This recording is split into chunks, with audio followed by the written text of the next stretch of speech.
Hi, I'm Paul James, the gardening guy for Southwood TV. Is there an easier plant to grow than ornamental grasses? I don't think so. I gotta tell you, I fell in love with ornamental grasses 30 or so years ago. And there are several different types, but there are three main categories. The maiden grasses, such as you see here, the fountain grasses, and then the switch grasses. There's several others, I'll show you some more. But the maiden grasses, this is where I got my start and fell in love with ornamental grasses. They're just so easy to grow. They thrive on neglect. The only thing ornamental grasses need is an annual haircut. Long about late February into early March, just as you see new growth begin to emerge from the base of the plant. So in February or so, you just chop them off 6-8 inches above ground. That's it. No fertilizer. After the first year, once they're established, they're really drought tolerant. And they produce these beautiful seed heads. Technically, they're known as an inflorescence, but you can just call it a flower if you want. And a lot of birds will eat the seeds. So this just adds to the beauty beyond just the foliage, the beautiful foliage. You get these flowers, and some of them are quite dramatic. I'll show you those in a second. So this is a miscanthus. This is a striped variety, variegated variety. They're solid green. There's lots of different ones like Morning Light, Adagio, lots of beautiful choices in the maiden grass family. Now, let me show you a fountain grass.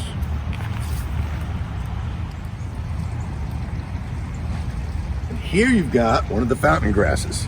This is Carly Rose. Hi, Carly. But as you can see, little different look in the plume itself. Great grass, a little thinner blade on this one as well. But there are a lot of different great choices among the fountain grasses as well. Now, I mentioned switch grasses. One of my favorites. Well, it's back this way. You got to follow me again. Okay, this is North Wind. It's a switchgrass. Now look at the difference in, this is a much more vertical form, and that's one of the things I love about it. So it gives you a more modern, contemporary look, if you will, and this produces gorgeous fall foliage. So most of the ornamental grasses tend to, do like this. This one stays upright, and it is just stunning. It'll also tolerate a lot of moisture in the soil, so and a little more shade than most grasses. By the way, most ornamental grasses do need full sun. This is an exception. It'll tolerate a good deal of shade. Easy to grow, absolutely beautiful, and you can see it's just beginning to do its thing with a much more distinctive look in the flower. And the birds do love, particularly finches, will come and eat these seeds. Now, there are some grasses that actually tolerate shade. There happens to be one right down there, so I'll go this way this time. Excuse me. So here you have Chasmathium latifolium, better known as northern sea oats. So named because that distinctive seed head that it forms looks just like oats.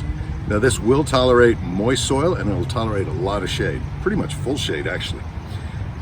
It can spread a little bit sometimes. Birds will eat the seeds and then deposit them elsewhere in your lawn.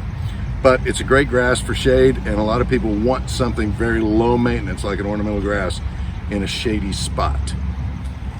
Okay, here's one of my absolute favorites. This is Japanese forest grass.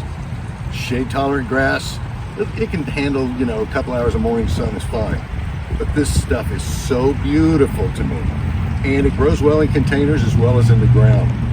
Easy to grow, just gorgeous. It contrasts so nicely with, think in terms of like a darker green plants nearby, or even some black mondo grass. Ooh, that's a killer combination. I did mention some of these plumes can get really distinctive, such as you see here with the hugely popular pampas grass. Okay, it's not pampas grass, it's pampas grass. This is so popular. These can get quite large. They are not invasive in Oklahoma. They are in some states, but they're so popular, and with good reason. So there you have it, ornamental grasses. I'll see you next time.